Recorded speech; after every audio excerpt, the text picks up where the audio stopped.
نحمده ونصلي ونسلم على رسوله الكريم أما بعد فأعوذ بالله من الشيطان الرجيم بسم الله الرحمن الرحيم إن الله وملائكته يصلون على النبي يا أيها الذين آمنوا صلوا عليه وسلموا تسليما اللهم صل على سيدنا محمد طب القلوب ودوائها وعافية الأبدان وشفائها ونور الأبصار وضيائها وعلى آله وصحبه وبارك وسلم اللهم رب اشرح لي صدري ويسر لي أمري واحلل عقدة من لساني يفقه قولي.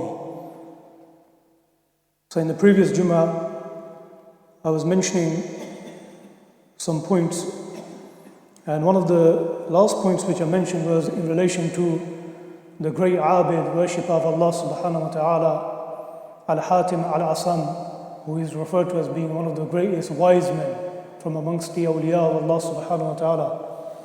And he, in his life, consulted many individuals, advised many individuals, such unique points, and he gave this to them as a gift, that if they act upon these things, Allah subhanahu wa ta'ala will give them success in this dunya and the akhirah. And the points are very simple and straightforward. If a person observes and analyzes those points, investigates the details of those points, he'll find that everything was extracted from the Quran and the hadith of Rasulullah sallallahu alayhi wasallam. This specific scenario that I'm going to present today is one which is ascribed to Hatim al-Asam radiyallahu ta'ala an and his great Shaykh Shaqiq al-Balkhi radiyallahu ta'ala an. So it's mentioned that once Shaqiq al-Balkhi radiyallahu ta'ala, he came to Al-Hatim al-Asam and he says to him that, since how long have you been living with me, or how long have you been a disciple of mine, following me? So he says that it's been Salasina sana, meaning it's been 30 years. So Shaqiq says to him, in these 30 years, what is it that you've learned? And he says that ta'allamtu sitta kalimatin, I've learned 6 kalimat, 6 words or 6 statements. He says that these 6 things are such important things and crucial things that I know definitely if I act upon them, Allah subhanahu wa ta'ala will save me from the fitna of this dunya. So realistically, if a person will think to himself and say that a man lived with me or stayed with me for 30 years, but in those 30 years he only learned 6 things, you'd be thinking to yourself that he's been wasting his time. But Shaqiq, the Shaykh, he says that when Al-Hatim al-Asam said this, he knew that this individual, his character, the power that he holds within himself, these 6 things must be very powerful for him to say that in 30 years I've just learned 6 things. So these 6 things must be such that they encompass and hold everything else within them. So he says to him that what are these 6 things? He says that أَمَّا الْأُولَى نَظَرْتُ فِي قَوْلِ اللَّهِ تَعَالَى. He says the first thing is that I contemplated, I read the Quran of Allah subhanahu wa ta'ala, and I found a verse in the Quran which Allah says, وَمَا مِن دَابَةٍ فِي الْأَرْضِ إِلَّا عَلَى اللَّهِ رِزْقُهَا, which means that there's no walking creature upon the earth, but Allah subhanahu wa ta'ala sustains it, meaning Allah gives it rizq. So regardless of it being a human being, a fly, an ant, a mosquito, whatever the creation is that Allah subhanahu wa ta'ala has created, Allah subhanahu wa ta'ala has taken the responsibility that He will sustain it. So he says that when I pondered and think about this verse, I realized that the human being, he is always worried about his rizq. But he doesn't think to himself that he recites the kalam of Allah subhanahu wa ta'ala, and Allah Himself has taken responsibility. Allah in the Quran Himself is saying that I will give you sustenance, I will give you rizq. If you've got cattle, you've got flocks of sheep, you have different pets or animals that you look after, you shouldn't be worried about them. You shouldn't be worried about your family members. Allah subhanahu wa ta'ala is going to give to everyone. So if we actually look around the dunya, you'll find this, many people are suffering. There's so many countries that due to poverty, they don't have clean water, they don't have food to eat.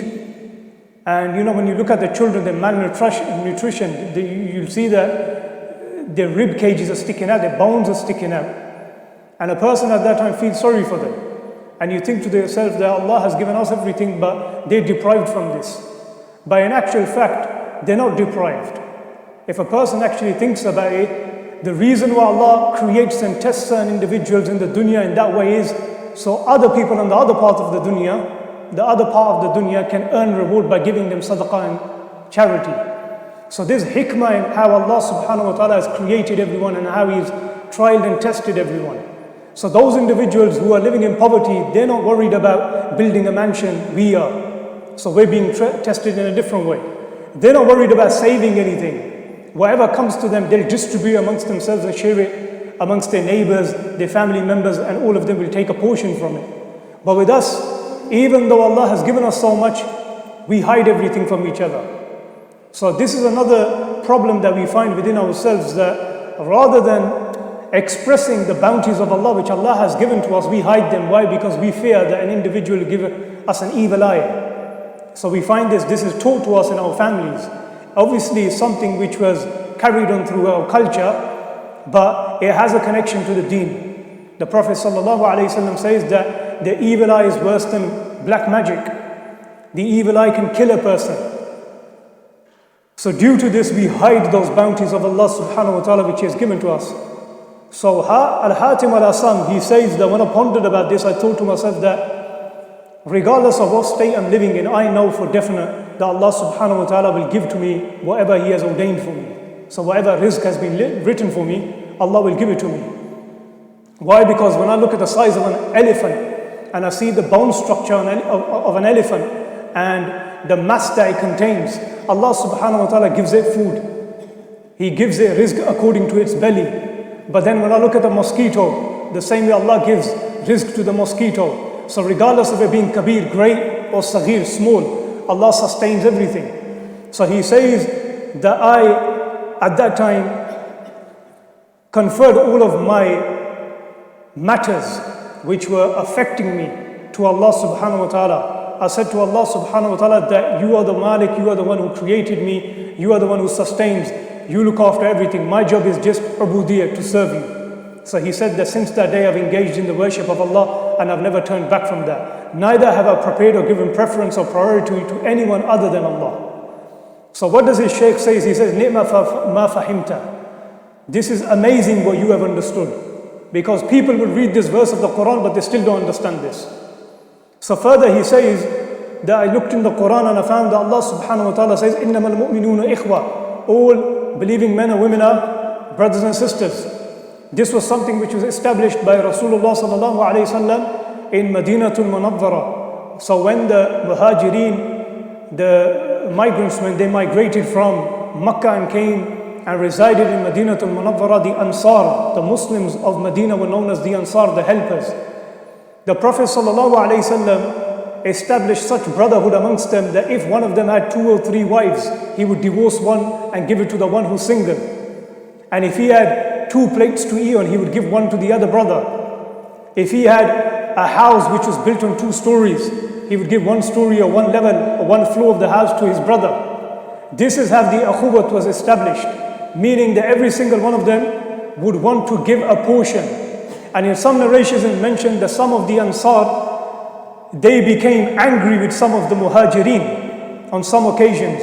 That this anger was not because they had enmity towards the Muhajirin. It was because they were giving to the Muhajirin saying that, here, look, take this. And the Muhajirin would feel embarrassed. And they would say, no, it's okay, I don't need it, it's fine. And they would become angry with this and go and report it to the Messenger sallallahu alayhi wasallam and say that, look, we're giving and they're not taking. So this is how the akhuwat, brotherhood, was established amongst them. He says that when I find this from the seerah of the Prophet sallallahu alaihi wasallam, and I learned all of these things, I found that the greatest thing which is destroying the ummah of the Prophet sallallahu alaihi wasallam is hasad, envy. So having jealousy towards each other. And he says that a person cannot become a complete believer, he cannot live as a brother with his neighbor or his fellow Muslim brothers until he does not take hasad out. So what does he say? He said, فَاجْتَهَدْتُ حَتَّى أَخْرَجْتُ الْحَسَدَ مِنْ قَلْبِي. He said, I strived so much in these 30 years to take out the hasad from my heart. So he says that now I'm living such a content life that when I look at another Muslim, I feel happy for him. If I see him suffering, I feel the suffering.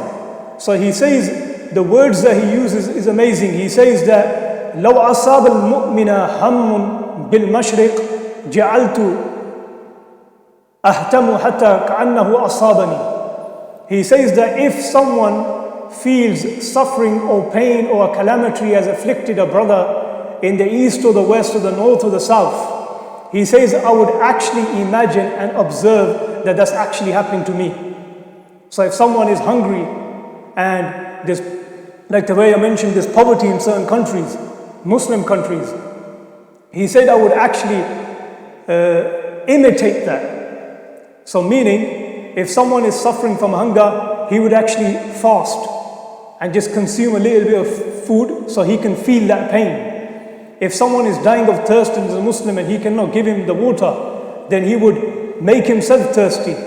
If he sees that someone is suffering in these ways, he would make his life as if he's that individual. He would put himself in the place of that individual. So he says that if I see a Muslim and Allah has given him, blessed him with a bounty, a great reward, and I see that the Muslim becomes happy, he says, I engage in praising Allah subhanahu wa ta'ala and showing gratitude to Allah for that Muslim brother. But now, even though this seems like something that we all adopt and we follow, if we actually think about it, we don't. How many of us would actually see a brother who is successful and he has a house, or Allah has blessed him with so much money that he's bought a car which is very expensive, he dresses up in a unique way, his family dresses up in the most expensive clothes. So remember, there's nothing wrong with dressing in expensive clothes, as long as you do your part with Islam. So if a person contributes all on himself and his family and never gives charity, then that person would be referred to as the wordings of the Quran as being bakhil, a stingy individual. But if Allah has given you a bounty, you have to take advantage of that. Allah does not say that you wear ragged, tatty, old clothes. He says live according to the bounty and the reward that He has given to you. But what would we say when we see a brother like this? Would we be happy and say, Barakallah feek, Allah give you even more blessings? Would we actually take time out and supplicate for this brother and say, may Allah increase the reward that He's given you, the bounties which He has given to you? Rather, we will criticize everything. We will say, yeah, he thinks he's rich, he thinks he's this, he thinks he's that, riding his car, living in his house. When you go to his house, they act so posh. His wife and his children try speaking posh English. Come on, these are the things that we would be saying. None of us would actually say that Allah give him more. Yeah, Allah give him more. Give him the ability to sacrifice and give charity in your way, but give him more, increase his risk. Instead, we will be jealous of all of this. This is the thing that has eaten everyone away. And if we actually look through history, the Umara, the leaders of the Muslims, the Khalifas, the Sultans, they had the same sort of problem amongst themselves. So if one Amir was given so much respect, the other one would say, why is he being given it? So he becomes a traitor, and then he let the enemies in, and that's how they destroyed that Khalifa, and then the next Khalifa came. So this has been happening throughout Islam. But this is where a person forgets what akhuwat, brotherhood was that the Prophet ﷺ established. So right now for us, for example, we see brothers and sisters suffering in India, in Kashmir, in Burma, in Palestine, so many other countries, Yemen, Syria. This is just news to us, it's khabar. So every day you want to listen to the khabar and then you want to tell another brother. And then when you tell the other brother, this is what's happening, you want to tell him in a way that I've got more information than you. And then there's so many people who are collecting, doing charity work and doing all sorts of work. But again, what's the need of advertisement? So again, do you understand that how the shaitan works? Even though you're doing something good, but he destroys that reward. You're working for that brotherhood which the Prophet ﷺ established. So for example, we're doing a march or we're doing a marathon to gather some money for the brothers in Palestine, Al-Quds, or one of the other countries.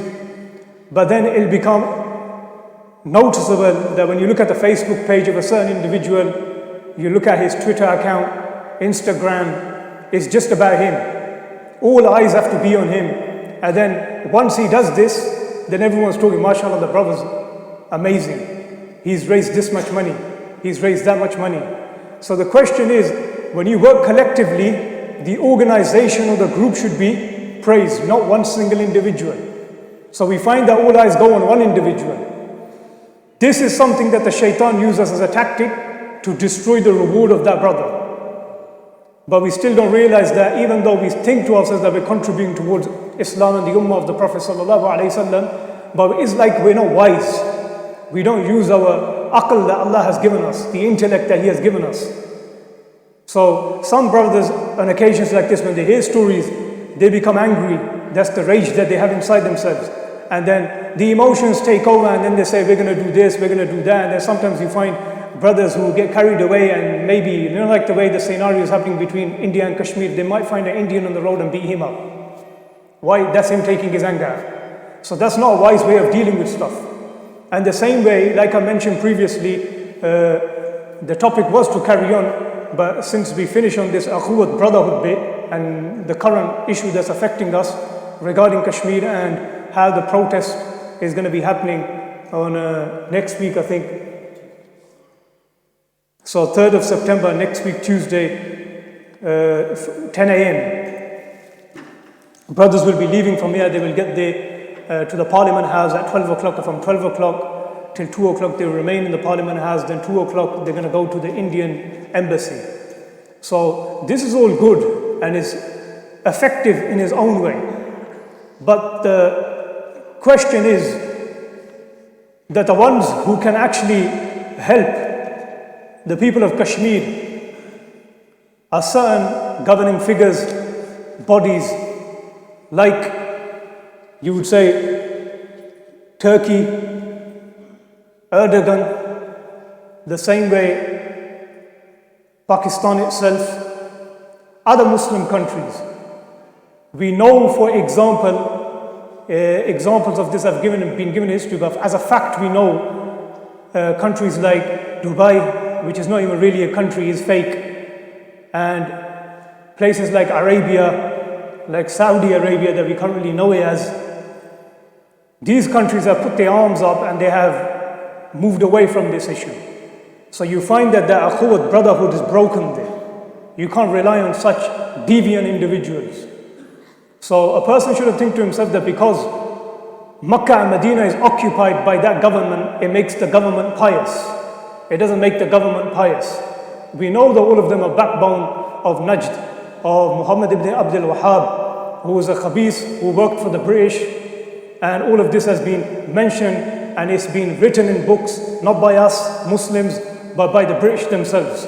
So T.J. Lawrence himself has written a book, The 7 Pillars of Wisdom. He's written a book which is something about the desert. He's written how he infiltrated the Muslims and he broke this brotherhood. So divide and conquer was always their mentality. So now again, I personally would say that everyone go to this march, but the same way the leading figures who understand politics, have these connection and links amongst us, they should actually go to the leading Muslims. Pressure should be put on Muslim countries to take a stance and make a move forward. So this has been going on, but everyone has their personal opinion, and I understand all of this stuff as well. It's not like we don't understand. We understand that there's an economical power behind every country as well. The president is just a puppet. The country is only going to do what's in favor of its economy. So we know Pakistan is weak. It doesn't matter who Imran Khan is and what he can do. He's going to stay quiet because he knows the economical power of his country is weak. And we know that the economical state and the banking state is run by all the Jewish families.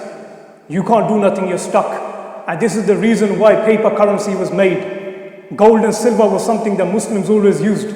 Gold and silver was taken out of our lands and they gave us paper currency, paper. This holds value now.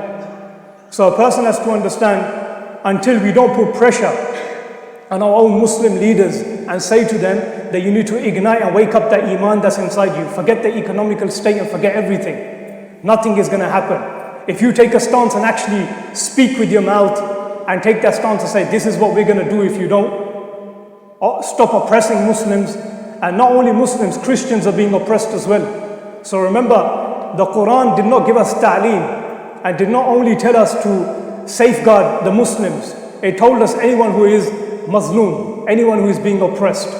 So this Hinduwata system, the RSS, or you would say Modi, the group that he's part of, it's been mentioned that they just another regime or another group, like the way it was the Nazis.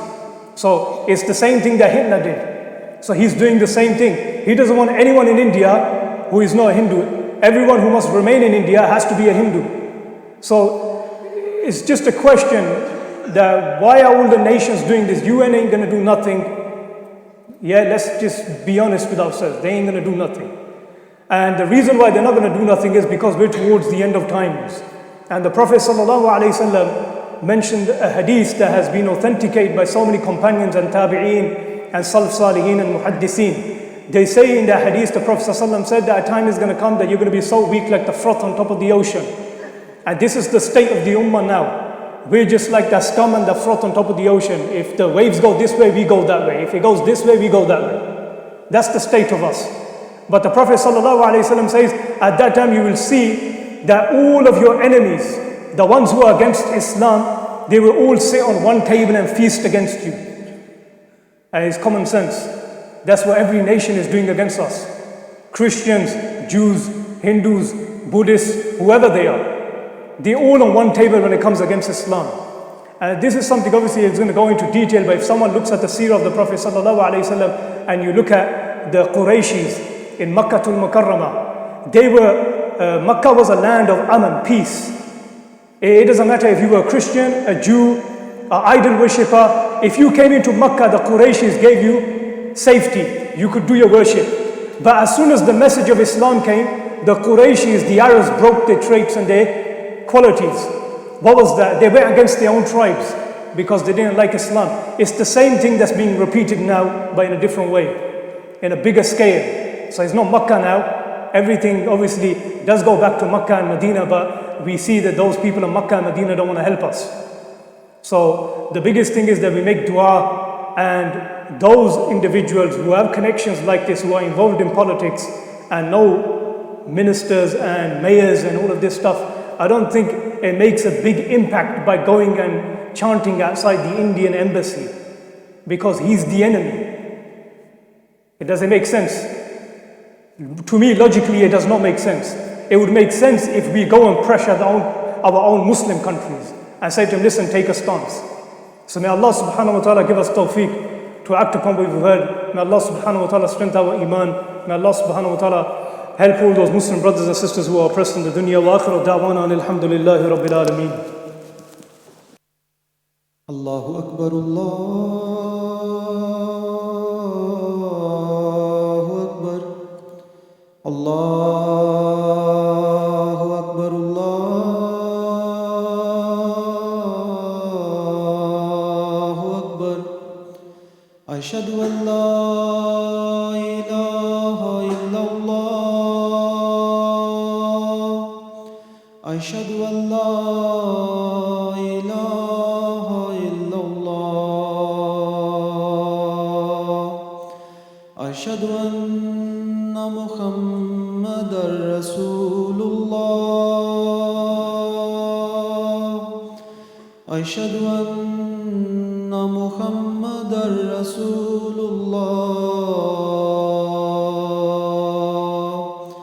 Hayya ala salah. Hayya ala salah.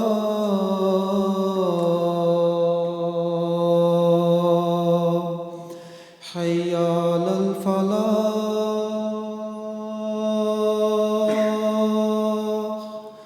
Hayya ala falah.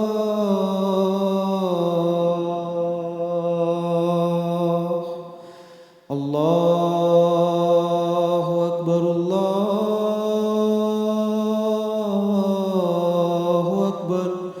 لا إله إلا الله.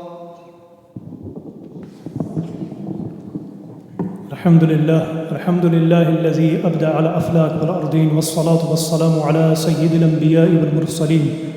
أما بعد، فأعوذ بالله من الشيطان الرجيم. بسم الله الرحمن الرحيم. ادعوني أستجب لكم. قال الله تبارك وتعالى في القرآن المجيد والفرقان الحميد: إن الله وملائكته يصلون على النبي يا أيها الذين آمنوا صلوا عليه وسلموا تسليما. اللهم صل على سيدنا محمد طب القلوب ودوائها وعافية الأبدان وشفائها ونور الأبصار وضيائها، وعلى آله وصحبه وبارك وسلم. عباد بارك الله لنا ولكم في القرآن العظيم، ونفعنا وإياكم بالآيات والذكر الحكيم. إنه تعالى ملك كريم جواد بر رؤوف رحيم. أقول قولي هذا وأستغفر الله لي ولكم ولسائر المؤمنين والمؤمنات، إنه هو الغفور الرحيم.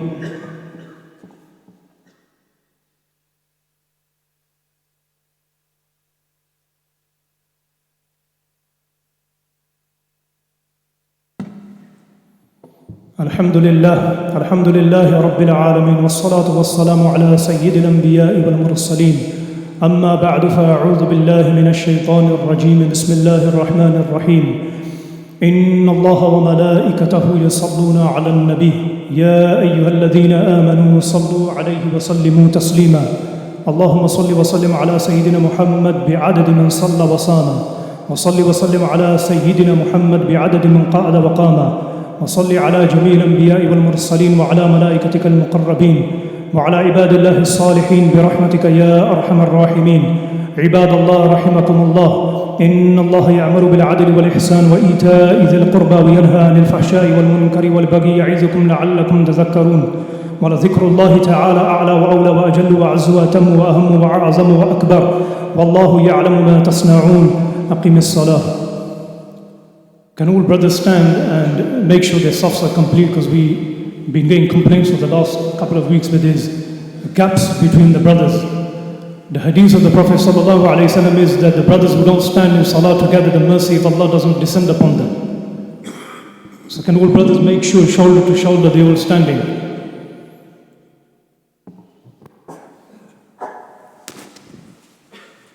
الله أكبر الله أكبر الله أكبر الله أكبر. أشهد أن لا إله إلا الله وأشهد أن لا إله إلا الله. أشهد أن محمد رسول الله صلى الله عليه وسلم. محمد رسول الله. حي على الصلاة حي على الصلاة حي على الفلاح حي على الفلاح. قد قامت الصلاة قد قامت الصلاة. الله أكبر الله أكبر. لا إله إلا الله. الله أكبر.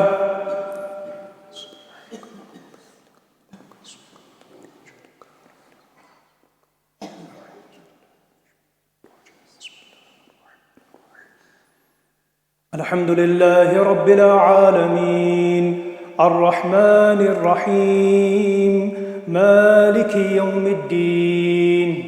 إياك نعبد وإياك نستعين. اهدنا الصراط المستقيم، صراط الذين أنعمت عليهم غير المغضوب عليهم ولا الضالين.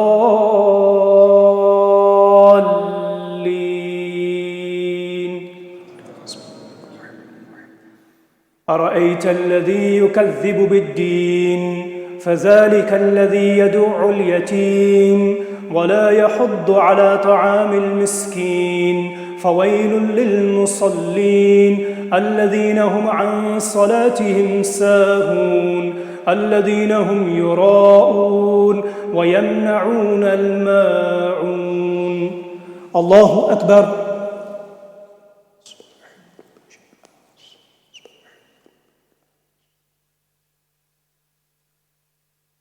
سمع الله لمن حمده. الله أكبر.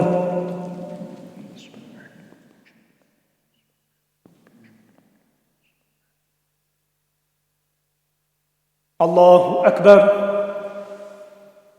الله أكبر.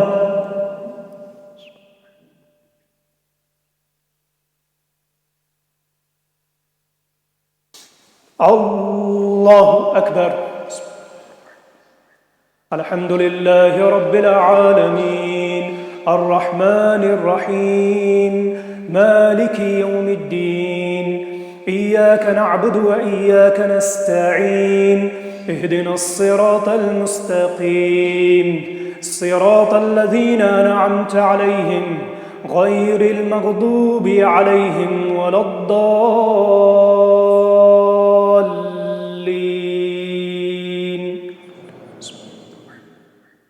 إذا جاء نصر الله والفتح ورأيت الناس يدخلون في دين الله أفواجا فسبح بحمد ربك واستغفره إنه كان توابا. الله أكبر.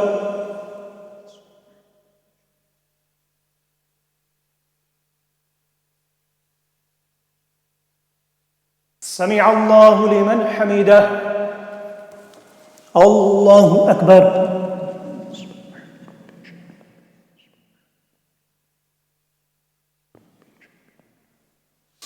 الله أكبر. الله أكبر.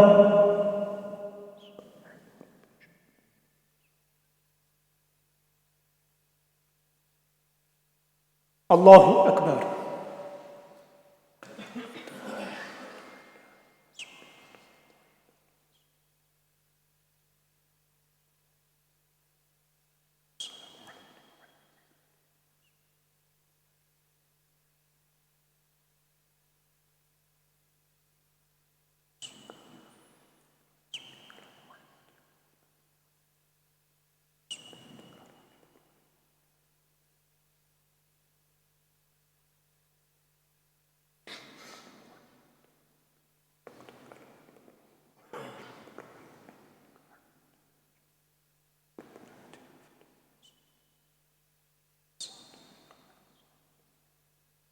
السلام عليكم ورحمة الله.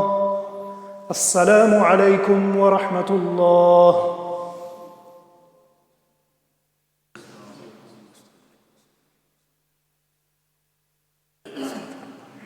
لا إله إلا الله. لا إله إلا الله. لا إله إلا الله وحده لا شريك له له الملك وله الحمد وهو على كل شيء قدير. آمين. اللهم أنت السلام ومنك السلام وإليك يرجع السلام. حينا ربنا بالسلام وأدخلنا دار السلام. تباركت ربنا وتعاليت يا ذا الجلال والإكرام. وصلى الله تعالى على حبيبه محمد وعلى آله وصحبه أجمعين برحمتك يا أرحم الراحمين.